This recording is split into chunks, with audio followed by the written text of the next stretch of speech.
지금 시각은 8시 30분입니다. KBS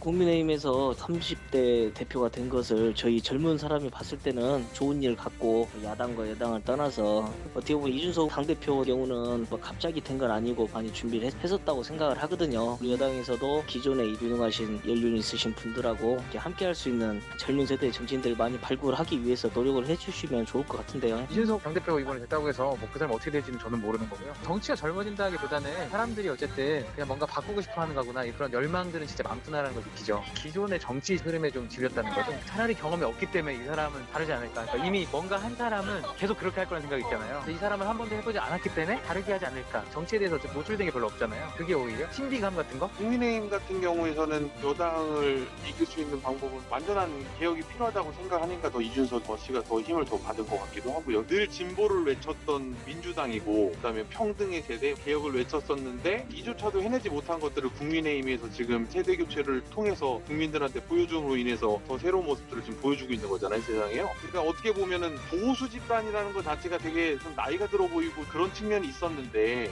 지금 이준석 씨를 통해서 민주당 자체가 색깔이 뺏겨버린 상황이 된 거거든요.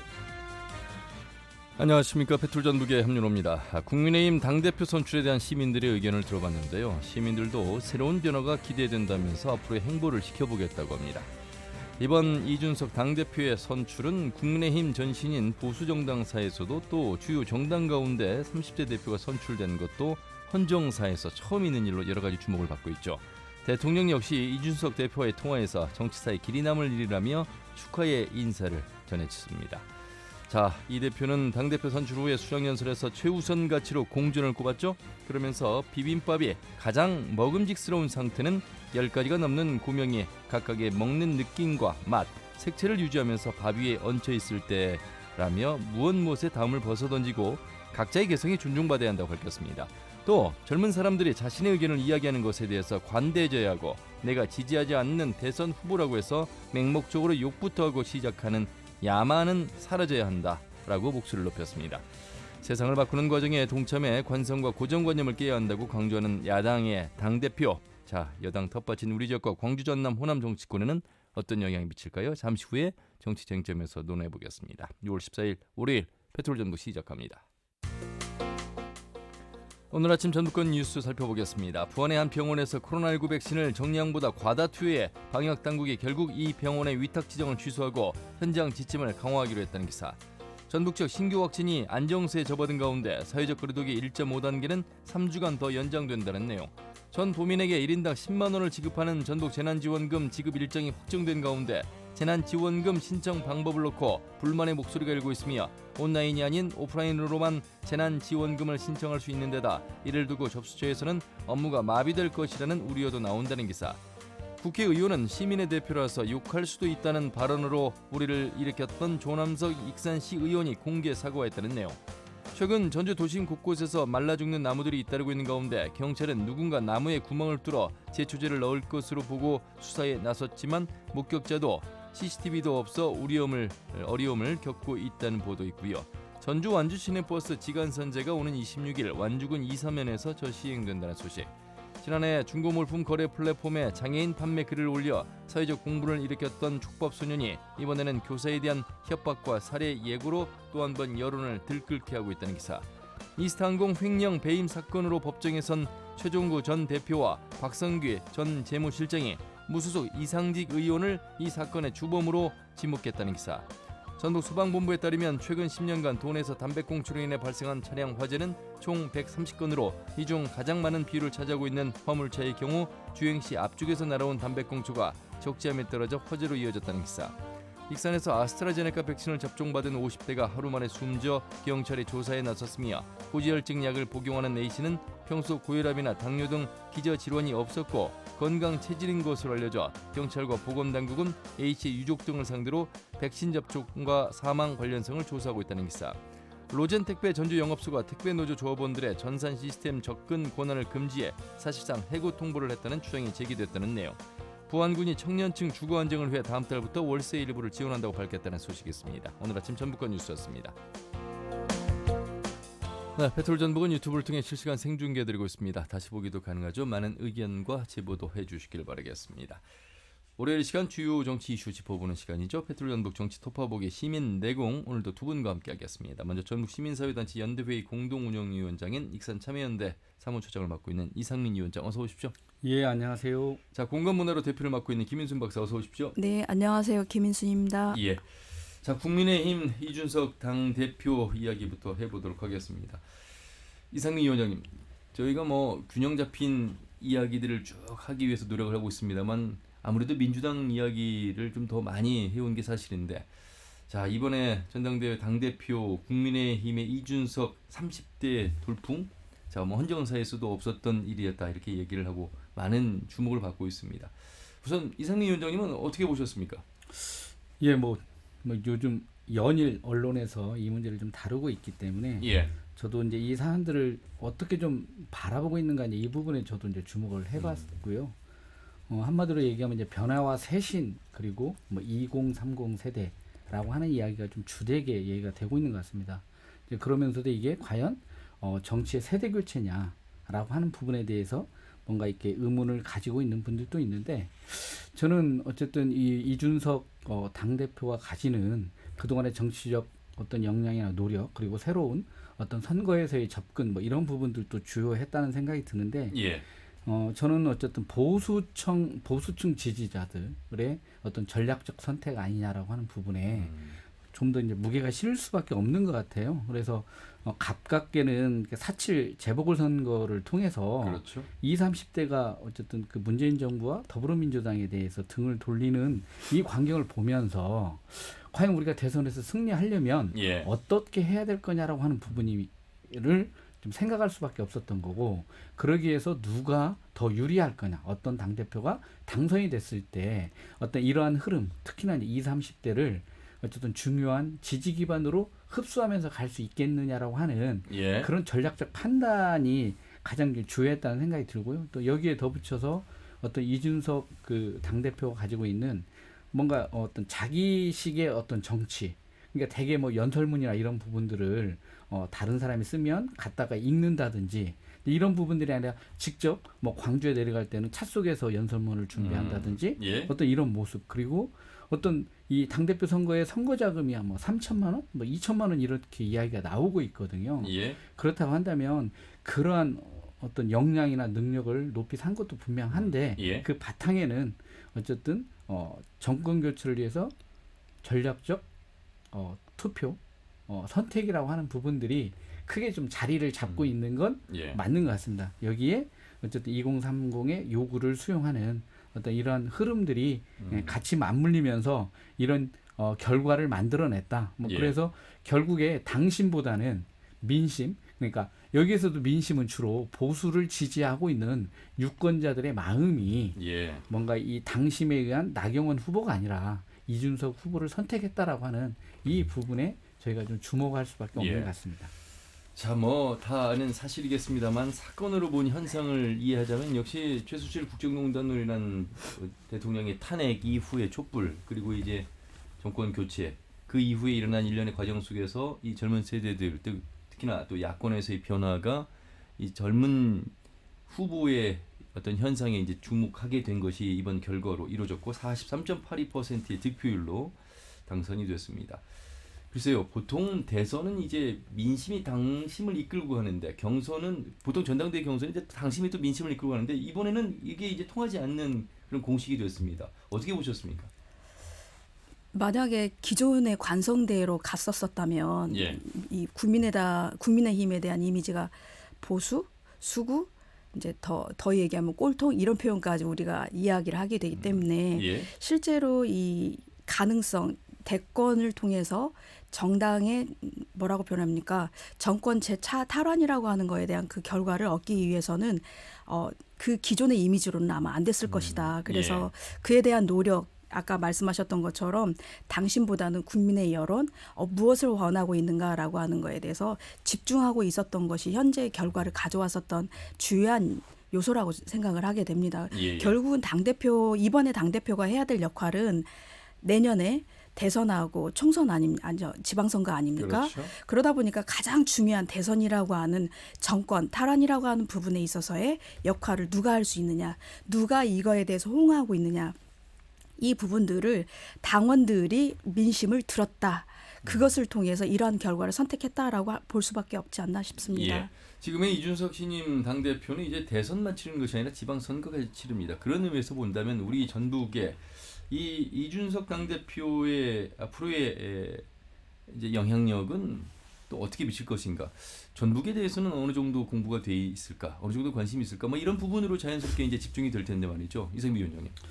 저는 그 호남 특히 이제 전북에서 또 민주당을 지지하는 분들도 그런 공감대는 있었을 것 같아요.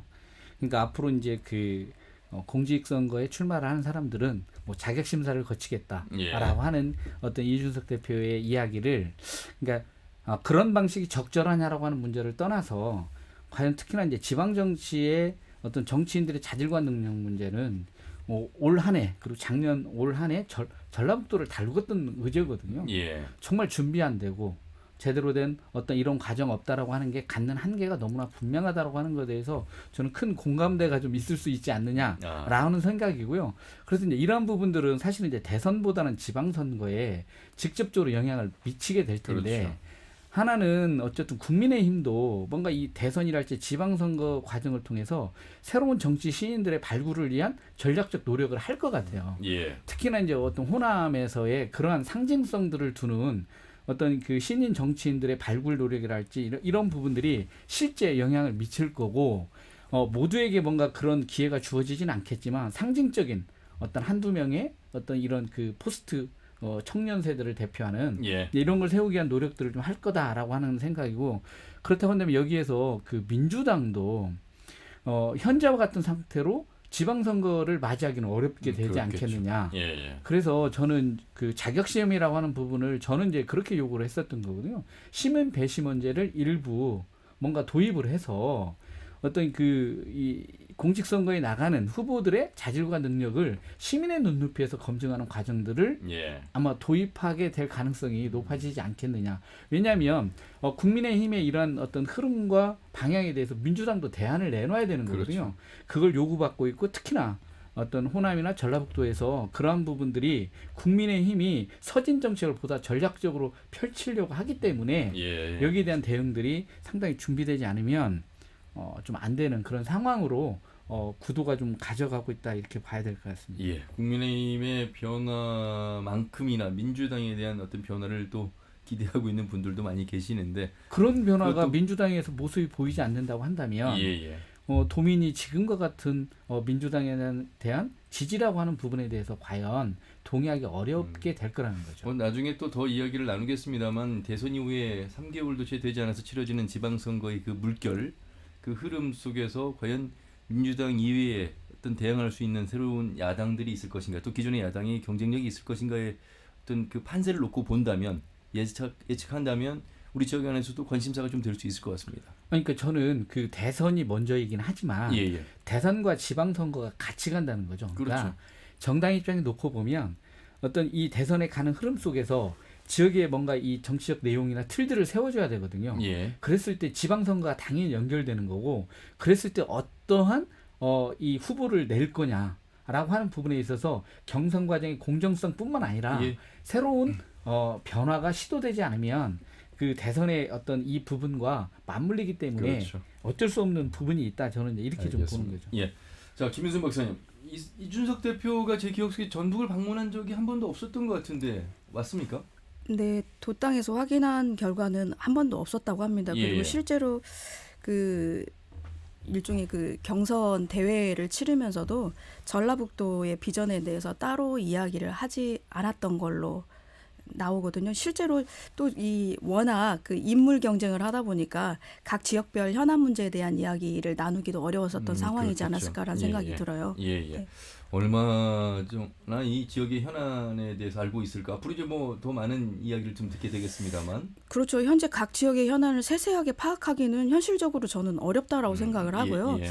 대선까지는 이제 얼마 남지 않은 시간이기 때문에 당 정체에 대한 이미지 쇄신, 그다음에 이제 내용 프로그램에 대한 변화 예. 이런 것들이 진행될 것이고 지역의 현안 문제가 정책으로 다뤄지는 데는 아무래도 이제 여의도 연구원이라고 하는 데서 같이 협의가 이루어지지 않을까 싶어요. 근데 저기 대구 경북 이쪽 지역을 다니면서는 그 가덕도 신공항에 대한 이야기는 얼핏 나왔던 걸로 제가 한번 자료를 찾아보니까 예. 진행은 됐었더라고요. 그럼에도 불구하고 아마도 지역에 관련한 직접적인 세세한 부분들은 따로 예. 다뤄질 것 같은 느낌입니다. 예. 자, 이 국민의힘 신임 당대표 관련해서는 저희가 정운천 도당위원장과 다음에 전화 연결해서 좀 더 국민의힘 이야기를 더 자세하게 좀 들어보도록 하겠습니다.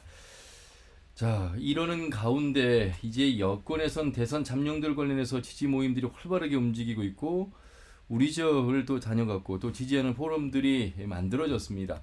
호남 주자하면 일단 뭐 이낙연, 정세균 전 두 분의 총리 이야기를 하지 않을 수 없는데 이낙연 전 대표 지난 9일 기자회견이 있었죠? 예. 예, 김인순 박사님 먼저 좀 이 내용 짚어주시죠. 기자회견에서 여러 가지 이제 질문도 나왔고 입장도 좀 밝혔습니다. 정전 총리와의 결국 단일화하는 거 아니냐 뭐 이런 질문이 있었고 직답을 피했다고 하는데 관련해서 좀 말씀을 좀 나눠주신다면요. 네, 그러니까 이것을 굉장히 절묘한 상황이긴 한데 기자가 두 후보 지금 이제 후보로 거론되고 있는 두 분을 서로 저기 합당이라고 표현하기는 그렇고 하나로 단일화를 해야 될 필요가 있지 않느냐라고 하는 이야기가 나왔다라고 하는데 이거에 대한 답 자체가 저희 사이에 논의된 것은 아니다.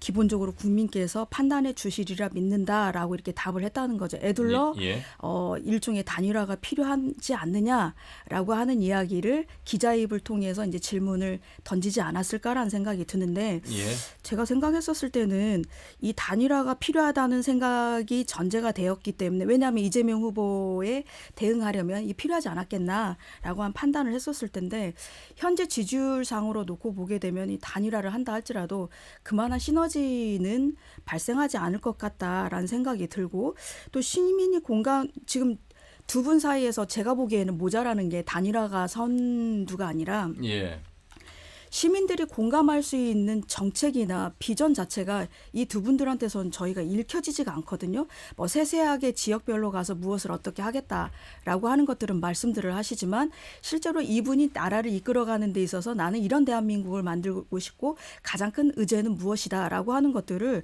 우리 시민들에게 이걸 제시하지 않고 있는데 단일화가 무슨 의미가 있을 것이며 제가 보기에는 이런 이낙연식의 화법은 이 상대 후보로 나서려고 하는 후보한테는 기분 좋은 일은 아닐 것 같다라는 생각이 들어서 예의 바른 분이 약간 예의 없는 일을 하셨다라는 생각이 들기도 했습니다.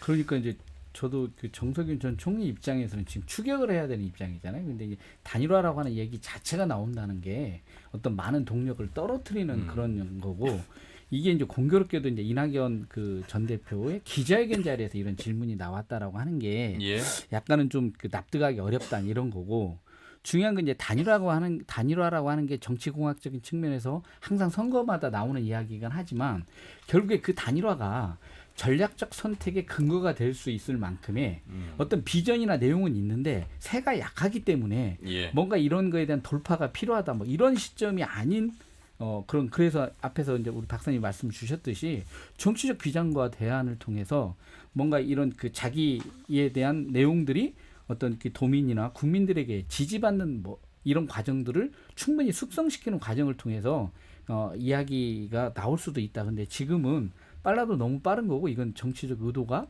좀 있는 좀 그런 현상으로 보인다. 이제 이렇게 이야기를 해야 될 것 같습니다. 이 대선 주자들 관련해서는 계속해서 저희가 좀 이야기를 나눠야 되겠고요.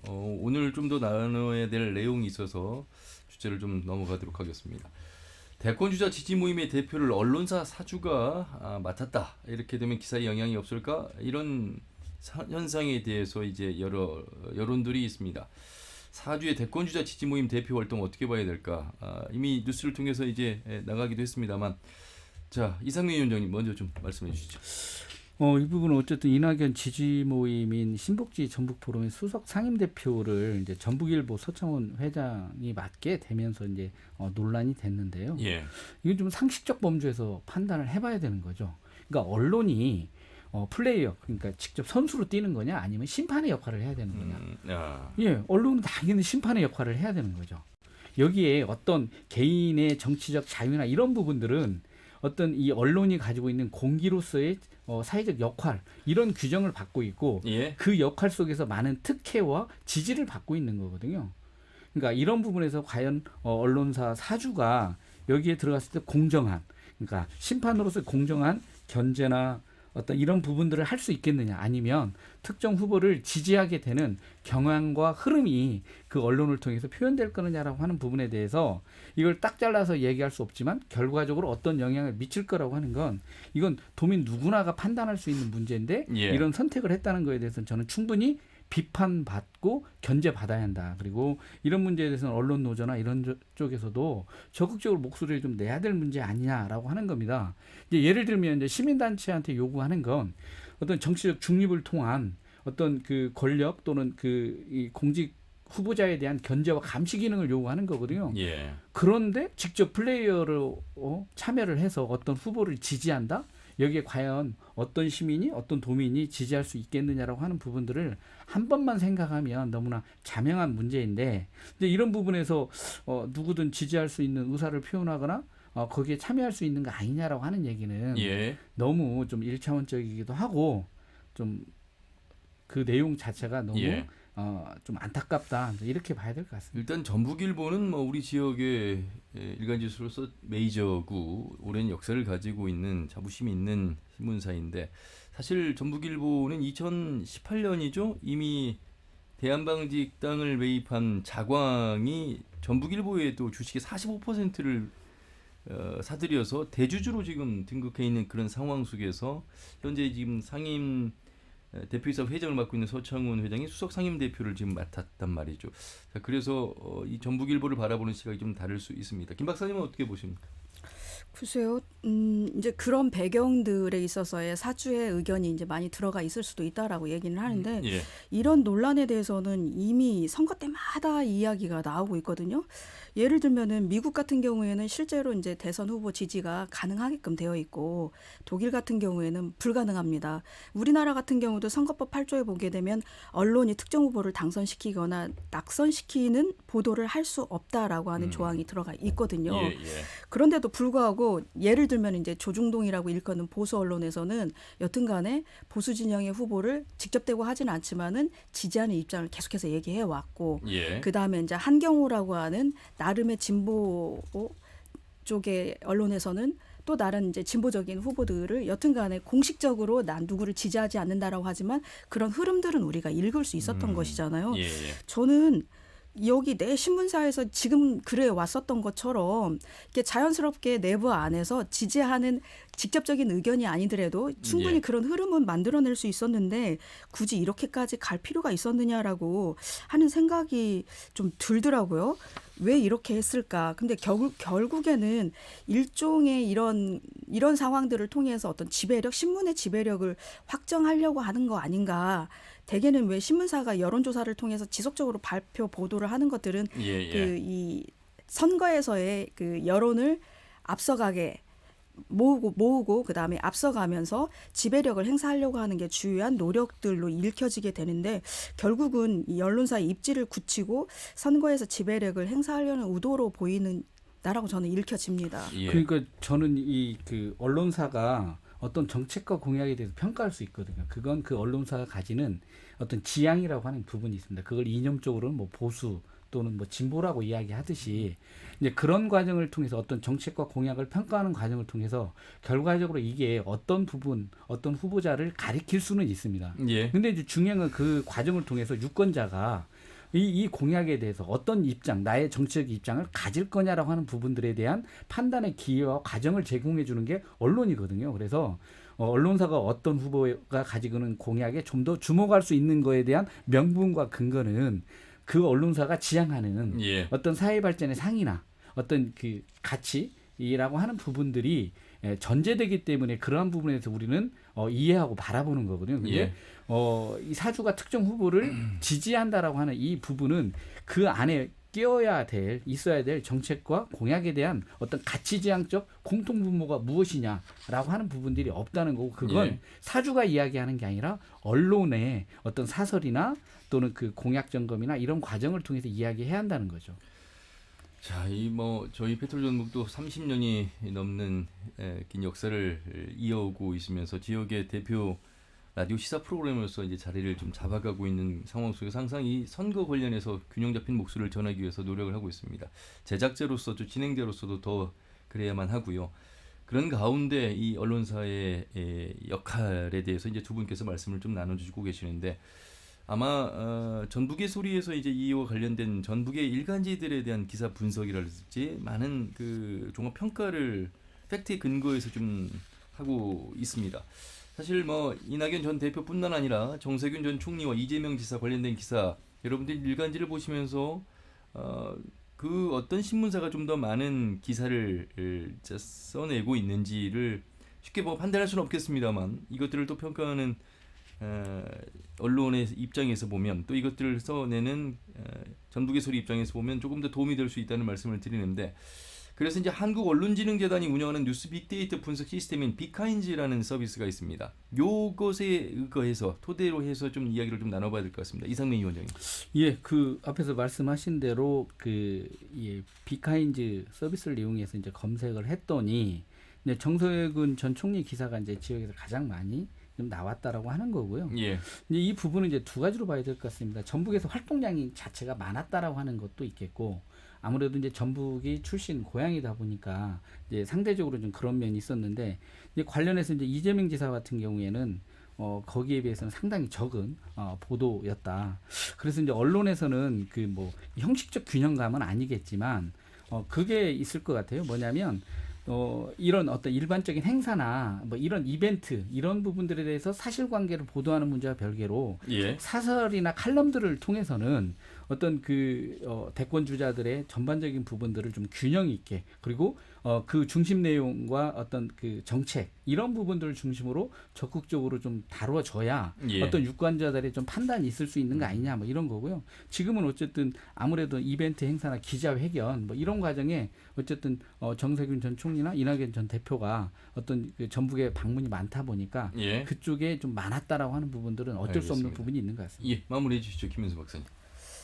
그러게요. 아무래도 저 팔이 안으로 굽는다고, 아무래도 전북 출신이고 전북에서 많이 활동하고 있는 정세균 후보의 언론 보도량이 많을 수밖에 없는 상황인 거고, 또 저쪽 전남 쪽에서는 또 이제 이낙연 후보에 대한 이야기들을 계속해서 할 수밖에 정서적으로 좀 그럴 거라는 생각이 드는데, 언론의 이 역할이라고 하는 건 우리가 누누이 뭐 형식적인 이야기는 하지만 실은 그것들이 공정해야 되고, 그 다음에 정책에 있어서 시민들이 봐야 될 판단의 근거를 만들어줘야 된다라고 이야기를 하지만, 거기까지 가기에는 우리가 아직도 가야 할 길이 멀지 알겠습니다. 않나라는 생각이 듭니다. 계속해서 저희도 균형 잡힌 목소리로 여러분들께 전해드리겠습니다. 두 분 말씀 잘 들었습니다. 고맙습니다. 네, 감사합니다. 감사합니다. 이상민 위원장과 김인순 박사였습니다.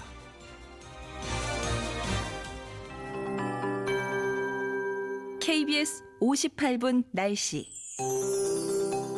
오늘 어제만큼은 아니지만 한낮에 30도 안팎의 더위가 예상되고 있습니다.